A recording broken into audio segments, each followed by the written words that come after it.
Después de 21 años de parón sobre el automovilismo en Valdeorras, no por falta de afición, porque en Valdeorras cada vez hay más, año a año aumenta. Lo que pasa es que se dejó de organizar pruebas, sobre todo puntuales para el campeonato gallego, pues por un ambiente turbio que se fraguó entre la escudería Valdeorras y la Federación Gallega de Automovilismo. El año pasado salió la oportunidad de poder organizar una prueba puntuable para la Copa de España, donde nada tenemos que ver con la Federación Gallega, solo dependemos de la Federación Española.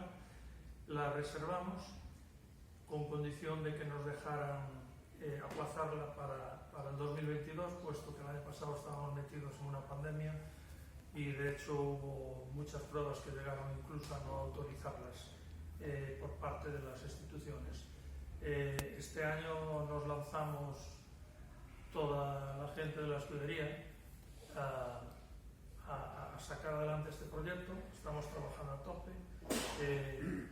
El Concello fue uno de los que desde el minuto cero apostó por esta prueba y aparte de ser puntuable para la Copa de España, este año también es preinspección para el Campeonato de España para el año que viene.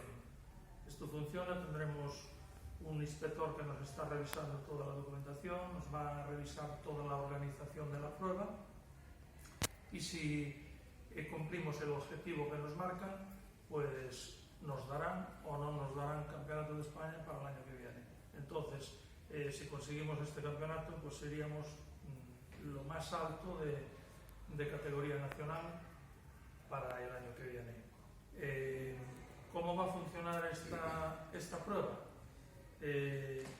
Como veis, el día 8 y día 9 son los días para realizarla. El día 8 por la mañana, desde las 8 de la mañana a las 12, estarán verificando las administrativas, que es la documentación toda que tienen los equipos de competición, y verificando los coches, que pasan unas verificaciones estrictas para ver que cumplen la normativa que le marca la Federación.